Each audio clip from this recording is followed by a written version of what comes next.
بسم الله الرحمن الرحيم. الحمد لله رب العالمين،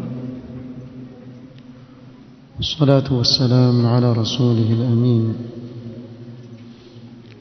محمد وآله وصحبه أجمعين، أما بعد.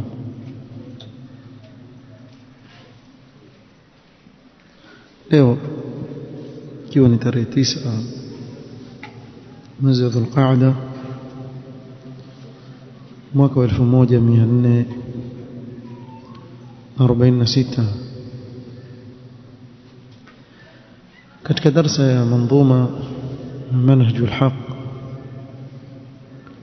للعلامة عبد الرحمن السعدي رحمه الله تعالى بشرح فضيلة الشيخ عبد الرزاق بن عبد المحسن البدر حفظه الله تعالى. tulifikia ubeti wa 15. قال الناظم رحمه الله تعالى: له الملك والحمد المحيط بملكه وحكمته العظمى بما الخلق تشهد وحكمته العظمى بها الخلق تشهد.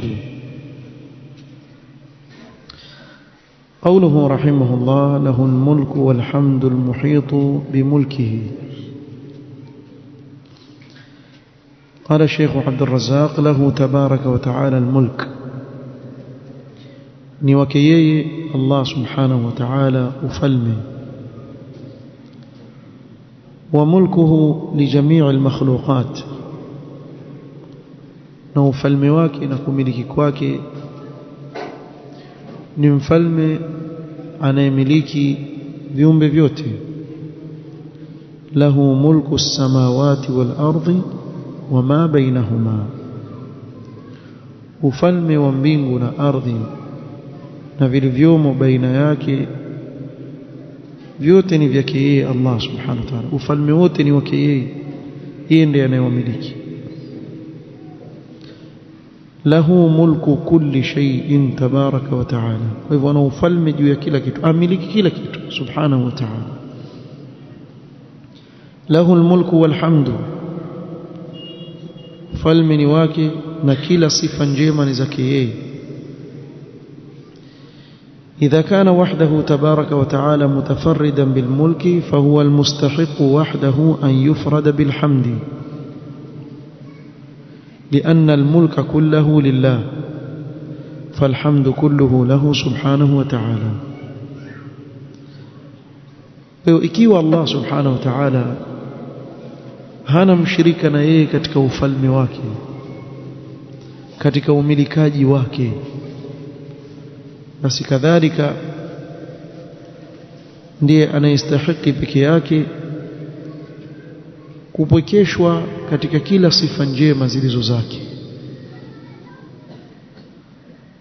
Kwa kuwa ufalme wote ni wake, basi pia kila sifa njema ni zake yeye subhanahu wa ta'ala. Qala Ibn Qayyim: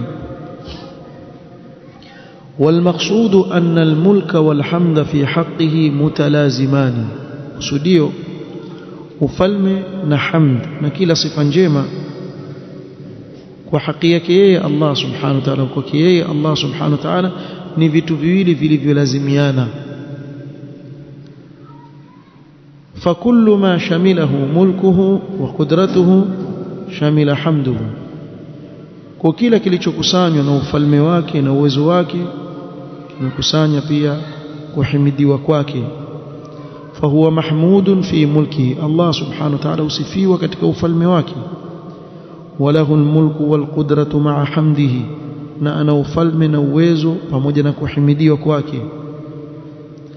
فكما يستحيل خروج شيء من الموجودات عن ملكه وقدرته يستحيل خروجها عن حمده وحكمته, kama vile hakuna chochote kinachoweza kutoka nje ya ufalme wa Allah, kinachoweza kutoka nje ya uwezo wa Allah subhanahu wa ta'ala, kadhalika ni mustahil chochote kutoka nje ya kuhimidiwa kwake Allah subhanahu wa ta'ala na hikma zake.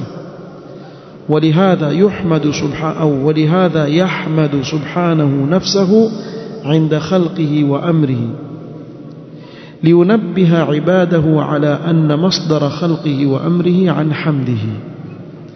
تزام الله سبحانه وتعالى كنفانو كزمزية الحمد لله الذي خلق السماوات والأرض وجعل الظلمات والنور. akajihimidi Allah subhanahu wa ta'ala na kujisifu kwa kuumba mbingu na ardhi.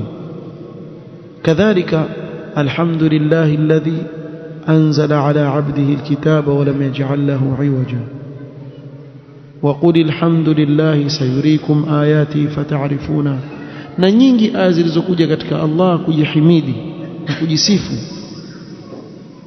ili kuwatanabahisha waja wake kuwa masdari ya kuumba kwake na masdari ya amri yake nini? ni kuhimidiwa kwake Allah subhanahu wa ta'ala.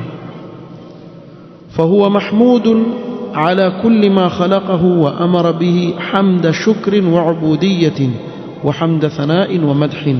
kwa hiyo Allah subhanahu wa ta'ala ni mwenye kuhimidiwa, ni mwenye kusifiwa kwa kila alichokiumba na kila alichokiamrisha, kuhimidiwa kwa shukrani na kuabudiwa na kuhimidiwa kwa kusifiwa subhanahu wa ta'ala.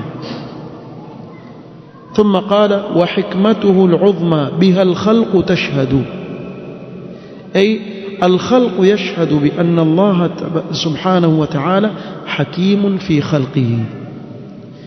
viumbe alivyoviumba Allah subhanahu wa ta'ala, viumbe vyote vyashuhudia kuwa Allah subhanahu wa ta'ala ana hikma kubwa sana katika kuumba kwake. hakimun fi tadbirihi, ana hikma sana katika yale anayoyapanga katika huu ulimwengu. la yaf'alu shay'an illa an hikmatin, hafanyi chochote isipokuwa kwa hikma. hakuna chochote Allah subhanahu wa ta'ala anachokifanya isipokuwa kwa hikma ndani yake. فأفعاله كلها صادرة عن حكمة، vitendo vyake vyote Allah subhanahu wa ta'ala vyatokamana na hikma yake. وهو جل وعلا منزه عن العبث واللهو والباطل واللعب، na Allah subhanahu wa ta'ala ametakasika kutokana na upuzi na mchezo na batil. Allah hafanyi mchezo katika kila anachokiumba katika viumbe vyake. hakuna kiumbe alichokiumba Allah subhanahu wa ta'ala isipokuwa kuna hikma ndani yake, bali hakuna anachokifanya Allah subhanahu wa ta'ala isipokuwa akifanya kwa nini? kwa hikma subhanahu wa ta'ala. tanazzaha wa taqaddasa an dhalika kullihi, Allah ametakasika na vyote hivyo, hana upuzi wala afanyi mchezo wala aumbi chochote kwa ajili ya mchezo tu. la afahasibtum annama khalaqnakum abatha, hivi mnadhania tumewaumba kwa ajili ya upuzi na mchezo tu? na hii aya ukiangalia makini, baada yake tu afahasibtum annama khalaqnakum abatha wa annakum ilayna la turja'un, hapo hapo akasema nini? fata'ala Allahu al-maliku al-haq, ay ta'ala Allahu an yakhluqa al-ibada abathan. Allah ametakasika kutokamana na kuwaumba waja wake kwa ajili ya upuzi na mchezo. hajaumba kwa ajili ya upuzi na mchezo. ayahsabu al-insanu an yutraka suda ila yu'mar wala yunha, hivi adhania mwanadamu atawachwa hivi hivi asiamrishwa na kukatazwa afanye anavyotaka? fallahu jalla wa ala munazzahun an dhalika, Allah ametakasika kutokamana na hili. faaf'aluhu kulluha an hikmatin, vitendo vyake vyote Allah anavyovifanya avifanya kwa hikma. wal khalqu kulluhum yashhaduna lillahi bidhalika illa man fasada wa dhalla an sawa'i sabil, na viumbe vyote vyashuhudia hilo, viumbe vyote vyashuhudia hilo isipokuwa yule ambaye amepotea katika njia ya sawa.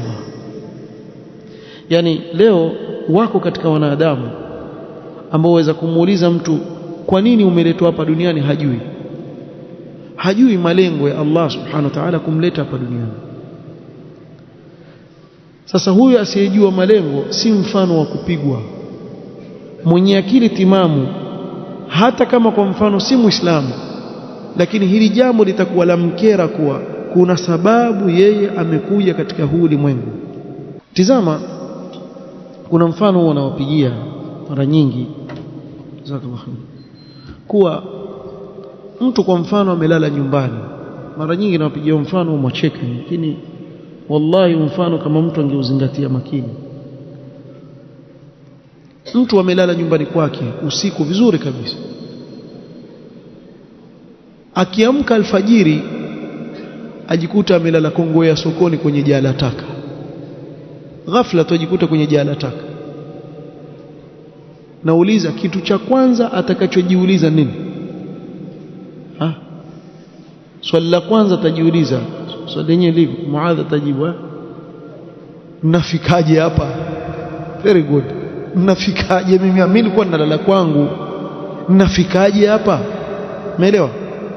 Sasa ikiwa sokoni tu hapa, umetolewa hapa Nyali, umpelekwa Majingo, umpelekwa sokoni tu hapa Kongowea, wajiuliza mnafikaje hapa? Mbona ujiulizi hapa duniani mfikaje? Umeelewa swali? Hapa duniani wewe umekuja, ushajiuliza mimi mmefikaje hapa? Ilikuwaje kuwaje mpaka mimi nikawa hapa na mimi nilikuwa siko? Ukirudi nyuma, tuseme pamoja na watu wazima hapa, turudini miaka 100 nyuma, sote tulikuwa tuko hapa. Tumfikaje hapa? Hili swali muhimu sana. Kisha ukishajiuliza mimi nafikaje hapa, swali la pili ujiuliza pia, alafu nafanya nini hapa? Mwanzo ninafikaje sijui, alafu kwa nini nimeletwa hapa kwenye jahala taka Kongowea? Kwa nini sikupelekwa kwingine? Nimefikaje hapa na nafanya nini hapa? Haya maswali mtu atajiuliza, antoka kitandani tu, anaamka asubuhi ajikuta amelala mahali pengine. Kwa nini hujiulizi hili swali katika hii dunia? Wewe umekujaje? Umefikaje hapa duniani? Kisha swali la pili ujiulize, kwa nini niko hapa? Basi mwenye akili timamu haya maswali yatakuwa yamsumbua, na hapo ndio atadiriki kuwa Allah subhanahu wa ta'ala hakuwaumba waja wake kwa ajili ya mchezo na upuzi. Kuna malengo. Sasa hayo malengo ambayo kwa ajili yake Allah amemuumba, Allah subhanahu wa ta'ala akawatumiliza mitume wake kuja kuwafikishia ujumbe waja wake, kuwaambia malengo ya kuletwa duniani ni nini. Akateremsha aya, wama khalaqtul jinna wal insa illa liya'budun. Akawaekea wazi, hakuwaacha wafikirie, akawaekea wazi katika kitabu chake kuwa nyinyi, malengo ya mimi kuwaumba ni munipokeshe mimi katika ibada. Ndio malengo hayo. Kwa hivyo nyinyi tekelezeni malengo hayo. Ukishatekeleza hayo malengo, Allah subhanahu wa ta'ala atakulipa kwa kutekeleza kwako jukumu lako. والحكمة تتضمن كمال علمه وخبرته، وأنه أمر ونهى وخلق وقدر لما له في ذلك من الحكم والغايات الحميدة التي يستحق عليها كمال الحمد. na hikma ndani yake yaingia ukamilifu wa ilmu ya Allah na ujuzi wake subhanahu wa ta'ala, na kuwa ameamrisha na kuna mengine ameyakataza, ameumba na kukadiria, akakadiria mambo ambayo yana hikma ndani yake na malengo mazuri. Astahiki kwa haya yote ukamilifu wa kila sifa njema. Fala yaf'alu khilafa mujibi hamdihi wa hikmatihi, Allah subhanahu wa ta'ala hafanyi chochote kinyume na sifa zake njema na hikma yake. Wala ya'muru bi khilafi mujibi hamdihi wa hikmatihi, na haamrishi kinyume na sifa zake njema na kinyume na hikma yake. Na ndio maana huwezi kuona katika sheria ya Allah jambo lililoamrishwa kwa akili yako timamu ukasema kwa nini limeamrishwa kama hili lisingeamrishwa, na huwezi kukuta katika sheria ya Allah jambo limeharamishwa kisha ukasema kwa nini limeharamishwa. Nitawapeni mfano. Katika maamrisho zaka, Allah subhanahu wa ta'ala ametuamrisha tutoe zaka katika mali yetu kuwasaidia maskini. Kwa yule mwenye akili timamu au kwa wale ambao wanaostahili kupewa zaka, akitizama ule mpangilio uliopangwa katika sheria wa zaka, akuta kuna faida kubwa sana ndani yake, si kwa mtoaji na kwa yule anayepewa. Kwa hivyo mwisho akili yake itamwambia kuwa hili jambo ni bora limeamrishwa, ndio sawa hivi. Hatuje katika upande wa makatazo. Kwa mfano, Allah subhanahu wa ta'ala na mtume wake sallallahu alaihi wasallam wametukataza sisi kutokamana na kuwadhulumu wenzetu. Kweli aweza kuja mtu mwenye akili akasema kuwa hii dhulma ingehalalishwa ndio sawa. Hakuna mwenye akili isipokuwa atasema hiki kitu kukatazwa ni bora. Kwa hiyo kila kilichoamrishwa katika sheria utakuta chaambatana na hikma ya Allah subhanahu wa ta'ala, chaambatana na sifa zake njema, na kila kilichokatazwa katika sheria utakuta chaenda kwa kimekataza kwa hikma ndani yake. Yawezekana kuwa wewe na mimi hatujui hikma yake nini, lakini sisi tuamini kuwa kila kilichoamrishwa au kukatazwa basi kimeamrishwa au kukatazwa kwa hikma kubwa aliyoweka ndani yake Allah subhanahu wa ta'ala. Thumma qala rahimahullah: wa nashhadu anna Allah yanzilu fi ad-duja kama qalahu al-mab'uth bil haqqi Ahmadu.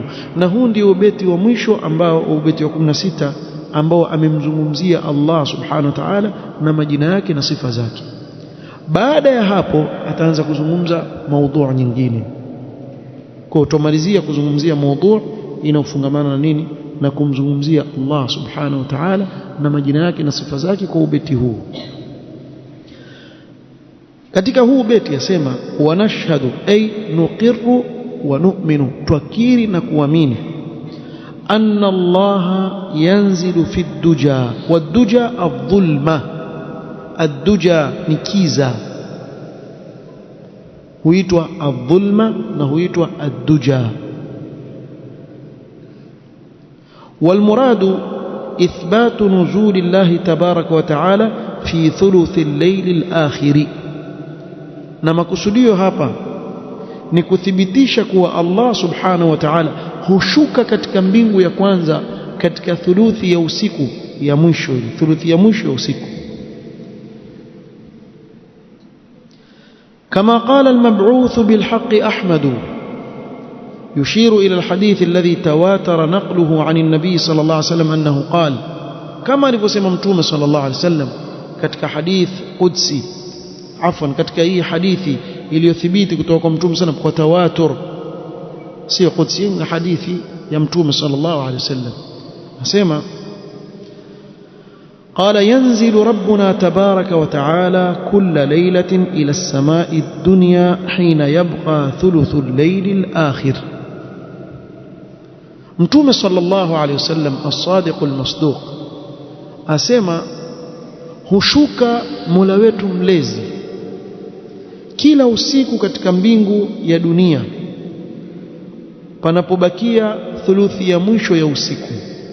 Allah hushuka, na maneno haya ameyazungumza Mtume Muhammad sallallahu alaihi wasallam, na sisi tuamini kama alivyoeleza Mtume sallallahu alaihi wasallam, anayeshuka ni Allah subhanahu wa ta'ala. Hivi ndivyo alivyosema Mtume sallallahu alaihi wasallam. Sasa ahlul bid'ah wao hukanusha hili jambo. Wao husema anayeshuka si Allah, bali zinazoshuka nini? Nani ajua wasema nini? Rehma zake za shuka. Tuseme ni kweli zinazoshuka rehma zake. Sasa sisi tunataka kuwakamata kwingine. Nyinyi si mwasema Allah hayuko juu. Mwasema Allah hayuko juu. Sasa hizi rehma za shuka kutoka kwa nani? Kutoka kwa Allah. Yu wapi? Nyinyi mwasema hayuko juu. Sasa rehma zake ndo za shuka, lakini yeye hashuki. Maana yake hashuki uko wapi? Moja pale pale mwajifunga. Tukubali mfano zinazoshuka rehema zake, sio Mtume sallam, lakini nasema yanzilu rabbuna. Sema nyinyi amuelewi nyinyi zinazoshuka rehema zake. Tuchukulie ni kweli mfano ni kweli rehema zake zashuka kutoka wapi? Kutoka juu. Na yeye mwenyewe hashuki. Kwa hivyo yuko wapi? Hashuki kwa maana yake yuko juu, sio? Kushuka maana yake kutoka juu kwenda chini. Almuhim anayeshuka ni Allah subhanahu wa ta'ala. Kwa ushahidi wa hii hadithi, fayaqulu, na wengine wasema bali anayeshuka nani? Ni malaika katika malaika wake special amemweka yuwashuka. Si yanzilu rabbuna. Tuangalie haya maneno, je, yalingana na fikra zao hizo? fayaqulu man yad'uni faastajiba lahu. Kwa hivyo rehma zinasema hivyo, nani aniomba nani? Allah subhanahu wa ta'ala. Ni nani man yad'uni? Hapa kuna masala sasa, labda pengine mtawauliza mnisaidie, kwa nini hapa sema man yad'uni faastajiba lahu, man yas'aluni fa'u'tiyahu? Ma alfarq baina yad'uni yas'aluni? Kuna farq gani? Si zote ni kuomba? Tofauti iko wapi hapa? Nani ajua tofauti? Atusaidie. Man yad'uni, man yas'aluni. Ahsant, barakallahu fik. Ahsant. Hapa sema man yad'uni faastajiba lahu, almaqsud du'a alibada, yani nani anayeniabudu nimkubalie ibada yake, swala, asoma Qur'ani, amtaja Allah. Zote hizi na aina mbalimbali sana, kwa sababu sisi sote tunajua kuwa dua imegawanyika mara mbili, dua al-ibada na dua al-mas'ala. Kwa hapa ya kusudiwa dua al-ibada, ni nani anayeniabudu mimi saa hii, ibada yoyote nimkubalie. Ya pili, man yasaluni, sasa hii ni dua al-mas'ala, man yasaluni fa'u'tiyahu, ni nani aniomba mimi nimpe chochote anachokitaka, aombe nimpe. Hakuna anayesema haya isipokuwa ni yule aliye na uwezo wa kuyafanya haya yote, si malaika, ni Allah subhanahu wa ta'ala. Man yastaghfiruni faaghfir lahu, nani aniomba maghfira mimi nimsamehe. Hivi malaika aweza kusimama akasema nani aniomba mimi maghfira nimsamehe? Anayesema hivi ni Allah. Wa man yaghfiru dhunuba illa Allah, yeye peke yake ndiye anayesamehe madhambi subhanahu wa ta'ala. Fanuzulu haqqun thabitun lillah, kwa kule kushuka ni jambo ambalo limethibiti kwa Allah subhanahu wa ta'ala. Kwa hiyo sifatu nuzul ni thabit lillah. Sasa wewe njoo na maswali yako ya vipi, wapi. Sisi hatukuambiwa vipi, alkaifu majhul, hakuna anayejua namna gani washuka isipokuwa yeye mwenyewe subhanahu wa ta'ala. Sisi ametuambia tu yashuka mtume wake sallallahu alaihi wasallam, na sisi tuamini kama alivyotueleza mtume sallallahu alaihi wasallam. Sasa wewe njoo na maswali yako na iftiradhi zako nyingi, kama wataka kumfananisha Allah na viumbe. Itakuwaje yashuka hapo, zile mbingu zingine ziko? Hiyo mambo yote wewe kakando, shetani asikuchezee. Sisi tuamini kama vile alivyoeleza mtume sallallahu alaihi wasallam. Tumwamini mtume sallallahu alaihi wasallam kwa yale aliyokuja nayo. Hayo mengine hayo tusiyojua sisi hatuyaulizi. فالنزول حق ثابت لله، وقد اتفق السلف على أن النزول فعل يفعله الرب تبارك وتعالى كما يليق بجلاله. وما يفكيان سلف الصالح رضوان الله تعالى عليهم موت hawakukhtalifiana salaf kuwa kule kushuka ni kitendo anachokifanya Allah subhanahu wa ta'ala kama inavyolingana na utukufu wake. Wala tu'lamu kayfiyatuhu, wala haijulikani namna yanavyoshuka, hatujui. Fa inna Allah laysa kamithlihi shay'un la fi dhatihi wala fi sifatihi wala fi af'alihi, kwani Allah subhanahu wa ta'ala hana mfano wake yeye chochote, si katika dhati yake, si katika sifa zake, si katika vitendo vyake. Fa idha qala qa'ilun, kwa mfano mtu akatuambia kaifa yanzilu rabbuna ila samai dunya, ashuka vipi Allah subhanahu wa ta'ala katika mbingu hii, mbingu ya dunia? Qila lahu kaifa huwa, tutamuuliza wewe waona Allah yuko vipi? Hebu tukuulize wewe, dhati yake iko vipi? Fa idha qala la a'lamu kayfiyata dhatihi, akisema mimi sijui dhati ya Allah iko vipi, qila lahu wa nahnu la na'lamu kayfiyata nuzulihi, na sisi pia hatujui namna gani yashuka. idh al-ilmu bikayfiyati as-sifa yastalzimu al-ilma bikayfiyati al-mawsuf, kwa sababu kujua namna sifa ilivyo yalazimiana na kujua namna alivyo yule anayesifiwa na sifa hii, na sisi hatujui.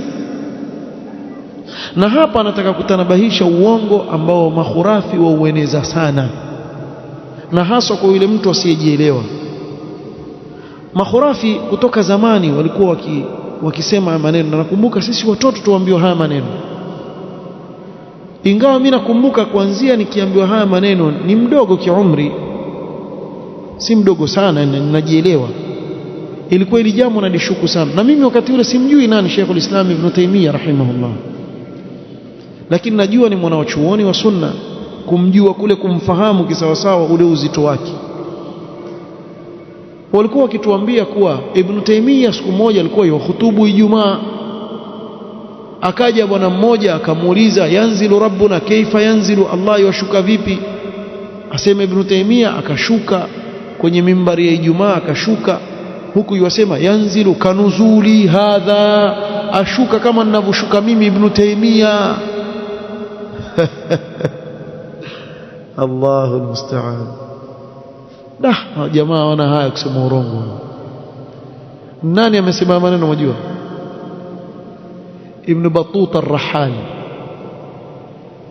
Wakisoma watoto shule katika history wamsoma bwana mmoja aitwa Ibn Battuta, Kiingereza huitwa Ibn Battuta the Navigator. The Navigator yani ar-Rahal, alikuwa akizunguka nchi mbalimbali, hasa hizi nchi za sahil baharini, akienda na bahari akishuka, kisha yuandika, ana kitabu chake cha tarikh, aandika ameona nini kule. Sasa yeye akaandika kuwa Dimashq ameona nini kule Suria, akasema huko nimekutana na bwana mmoja mujassim, na yeye kwa sababu alikuwa khurafi Ibn Battuta, na alikuwa ni katika dhehebu lao Ash'ari. Kwa hiyo alikuwa na chuki na Ibn Taymiyyah, lakini maskini akasahau kitu kimoja, ile tarehe aliyoandika Ibn Taymiyyah shakufa. Sijui mafahamu kama wajua tarehe ina aibu sana. Wewe umeingia lini pale, sema tarehe fulani fulani. Tarehe hii ni moja katika mawili. Ibn Taymiyyah amekufa wapi? Jela. Eleweni hivi, amekufa jela. Huu mwaka ulioingia ni moja katika, bado yuko jela na ni mwaka huo aliokufa. Kwa hiyo sijui mimbari gani uliomuona wewe mtu yuko jela, kuna hutuba ya Jumaa kule jela, apanda kwenye mimbar kisha watu waje kuswali pale, wakati nyinyi na makhurafi wenzenu wakati ule na hawa Jahmiya na Ash'ari na wengineo walivyomchangia afungiwe kule, akawa anyimwa kila aina ya njia ya kufikisha ilmu. Bimaana kapokonywa makaratasi asiandike, pokonywa kalamu, kafanywa hivi, kila aina ya njia wamejaribu kumzuia ile ilmu yake sifikishe. Na mimi mara nyingine husema hawa tutakwenda kuwashtaki mbele ya Allah subhanahu wa ta'ala, wametunyima ilmu nyingi sana ya huyu bwana. Nyinyi mwaonaje walipokuwa mazuka wale watu wa siku zile? Mwana wachuoni kama Ibn Taymiyyah msomtafutia ofisi mkamweka, mkamwambia wewe kazi yako hapa kujibu maswali na kuandika vitabu, kuna kizazi chaja baadaye watafaidika. Mimi nauliza ni kitu kimoja, kama wewe ni talib ilmu wajishughulisha, ushaona fani gani katika maudhu gani hanukuu mwanafunzi akifanya utafiti kwa Ibn Taymiyyah? Mtajie. Nenda katika jamiat, angalia buhuth zote wanazofanya watu, kila aina ya bahthi, utakuta kuwa Ibn Taymiyyah rahimahullahu ta'ala atatajwa pale, amelizungumza ile swala. Kiumbe huyo Allah amempa ilmu. Sheikh Ibn Uthaymeen rahimahullahu ta'ala ataja katika mmoja katika mashaikh wake kuwa alikuwa akiwaambia ilmu Ibn Taymiyyah min karamatillah. Yule bwana ile ilmu haiwezekani kwa umri ule, ile ilmu amechukua ni Allah tu amempa, si kuwa lala akawa nayo, amesoma, lakini Allah amemfungulia sana sana. Hakuna katika upande wowote wa ilmu leo mtu atafanya utafiti isipokuwa ataingizwa azungumzwe Ibn Taymiyyah amesema nini. La ajabu bwana, mpaka watu wa hisaba wa astronauts pia wanukuu kwa Ibn Taymiyyah. Jamaa alikuwa vipi huyo? Lakini jamaa wakamfunga jela, kafa jela. Ibn Battuta alipanda mimbari ipi hiyo? Na vitabu vya Ibn Taymiyyah rahimahullah ta'ala vyajulikana wapi ansema maneno. Hakuna mtu anayepigia vita jambo hilo kama Sheikhul Islam rahimahullah ta'ala, jambo la kumfananisha tamthil, kumfananisha Allah na viumbe. Lakini mtu akiwa na chuki bwana aweza kuaibika wala ajali. Wallahu almusta'an. Kwa hivyo ukisikia kisa kama hiki, jua ni kisa cha uongo, amemsingizia uongo Sheikhul Islam rahimahullah ta'ala, hajasema jambo hilo kabisa rahmatullahi ta'ala alayhi. نكتفي بهذا القدر والله تعالى أعلم. سبحانك اللهم وبحمدك أشهد أن لا إله إلا أنت أستغفرك وأتوب إليك. بارك الله فيكم.